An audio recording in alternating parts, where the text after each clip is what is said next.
Wassalatu wassalamu ala asyrofil anbiya'i wal mursalin. Yang saya hormati Bapak Ahmadi SPD DPD. Langsung saja kami di sini dari kelompok 9 akan membawakan sebuah konsep pembaharuan Islam menurut Nurholis Majid. Yang akan kita bahas di sini pertama ialah riwayat hidup Nurholis Majid. Yang kedua latar belakang pemikiran Nurholis Majid. Dan selanjutnya bentuk-bentuk pemikiran Nurholis Majid terhadap pembaharuan Islam di Indonesia. Selanjutnya karya-karya Nurholis Majid. Dan yang terakhir yang kita akan bahas implikasi pemikiran Nurholis Majid terhadap dinamika perkembangan pemikiran Islam di Indonesia. Dan dipersilahkan kepada Saudara Muhammad Khattab untuk meriwayatkan kehidupan Nurholis Majid. Bismillahirrahmanirrahim.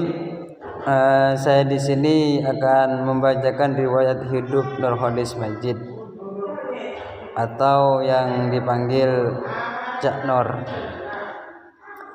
Cak Nur lahir dan besar di lingkungan kalangan kiai terpandang di Dusun Banyuanyar, Desa Pojong Tengah, Kecamatan Bareng, Kabupaten Jombang, Jawa Timur. Ayahnya bernama Ki Abdul Majid dan ibunya bernama Nyi Fatonah yang merupakan putri Ki Abdul Sabjad dari Kediri. Pendidikan pertama kali Cak Nur menempuh pendidikan di pesantren Darul Ulum Jombang, Jawa Timur pada tahun 1955.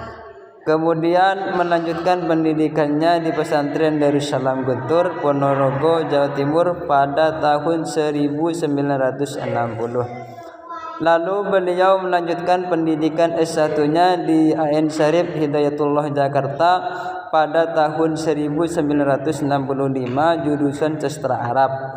Kemudian melanjutkan S2-nya di AN Syarif Hidayatullah Jakarta pada tahun 1968.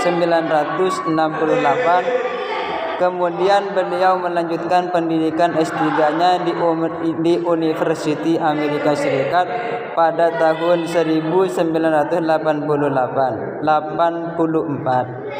Mungkin cukup ini yang bisa saya sampaikan, kurang lebihnya mohon maaf. Assalamualaikum warahmatullahi wabarakatuh. Oke, terima kasih kepada Saudara Muhammad Khattab atas penyampaiannya.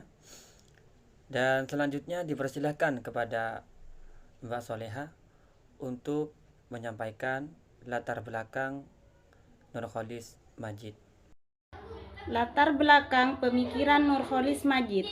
Menurut Cak Nur, pendidikan yang baik adalah yang dapat membentuk manusia liberal dan kritis di mana ia dapat menjadi orang merdeka. Menurutnya, sistem dan lembaga pendidikan Islam akan semakin tidak diakui atau bahkan lenyap apabila sistem pendidikannya hanya mengedepankan aspek muara saja, tidak mengembangkan ilmu pengetahuan dan teknologi. Oleh karena itu, menurut pemikiran Cak Nur, pendidikan Islam harus diperbaharui dari sistem dan kelembagaannya dengan secara sadar merumuskan visi dan tujuan pendidikan untuk lebih maju dan mampu merespon perkembangan zaman. Oke, terima kasih kami sampaikan. Dan dipersilakan kepada Saudari Umi Susilawati untuk membahas bentuk-bentuk pemikiran Nurholis Majid terhadap pembaharuan Islam di Indonesia. Terhadap pembaharuan Islam di Indonesia. Cak Nur merupakan seorang pemikir Islam, cendekiawan dan budayawan di Indonesia. Ketika muda, ia menjadi aktivis sekaligus ketua himpunan mahasiswa Islam di Indonesia. Cak Nur menjadi satu-satunya orang yang menjadi ketua umum HMI 2 periode. Cak Nur dianggap sebagai salah satu tokoh pembaharuan pemikiran Islam di Indonesia. Cak Nur dikenal dengan konsep pluralismenya yang mengakomodasi keberagamaan, kebinekaan, dan keyakinan di Indonesia. Sekilas pemikiran Cak Nur. Menurut Cak Nur, keyakinan adalah hak primordial setiap manusia dan keyakinan meyakini keberadaan Tuhan adalah keyakinan yang dasar.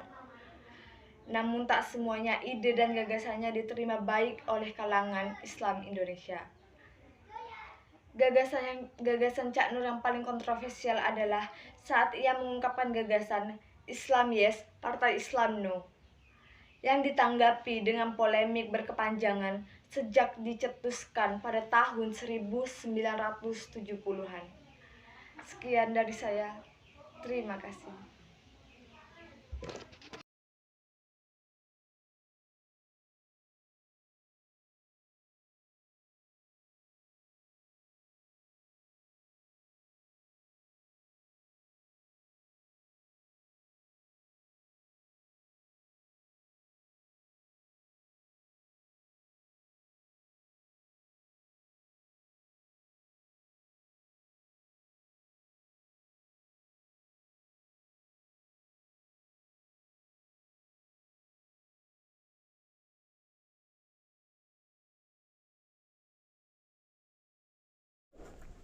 Terima kasih atas penyampaiannya.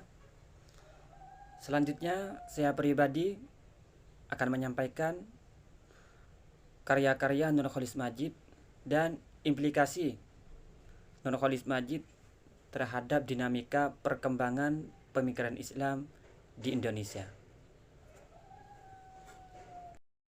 Karya-karya Nurcholish Madjid diantaranya ialah 1. Khazanah Intelektual Islam, 2.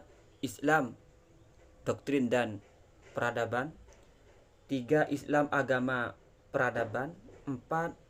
Islam Agama Kemanusiaan, 5. Masyarakat Religius, 6. Dialog Keterbukaan Artikulasi Nilai Islam dalam Wacana Sosial Politik Kontemporer, 7. Cita-cita politik Islam era reformasi, 8. Islam, kemerdekaan dan keindonesiaan, 9. Islam, kerakyatan dan keindonesiaan pikiran-pikiran Nurcholish muda, 10. Pintu-pintu ijtihad, 11. Tradisi Islam, pesan dan fungsinya dalam membangun di Indonesia, 12. Kaki langit peradaban Islam, 13. Kontekstualisasi doktrin Islam dalam sejarah, 14. Ibrahim Bapak para Nabi dan panutan ajaran kehanifan, 15. Bilik-bilik pesantren, sebuah potret perjalanan, 16. Sajian ruhani renungan di bulan Ramadan, 17. Cendekiawan dan religiusita masyarakat, 18. Perjalanan religius umroh dan haji, 19. Indonesia Kita, 20. Atas nama pengalaman beragama dan berbangsa di masa transisi. Implikasi pemikiran Nurcholish Madjid terhadap dinamika perkembangan pemikiran Islam di Indonesia. Implikasi-implikasi dalam pendidikan Islam, pemikiran Nurcholish Madjid sangat banyak memberikan kontribusi bagi dunia pendidikan di Indonesia. Adapun implikasi bagi dunia pendidikan diantaranya: A. Pendidikan merupakan proses menuju tingkat kesempurnaan, yaitu individu yang dicapai tingkat keimanan dan keilmuan yang menjadi kesadaran hidup dalam masyarakat. B. Memiliki paradigma etika dan moral sebagaimana ditegakkan Rasulullah SAW sebagai uswatun hasanah, sebagaimana yang terkandung dalam surat Al-Ahzab, sesungguhnya telah ada pada diri Rasulullah itu suri tauladan yang baik bagimu, yaitu bagi orang yang mengharap rahmat Allah dan kedatangan hari kiamat. Dan dia banyak menyebut nama Allah. Pengembangan potensi fitrah manusia, karena manusia dalam bentuk sebaik-baik makhluk. Cukup sekian dari kami. Kurang lebihnya saya mohon maaf. Wabillahi taufiq wal hidayah. Wassalamualaikum warahmatullahi wabarakatuh.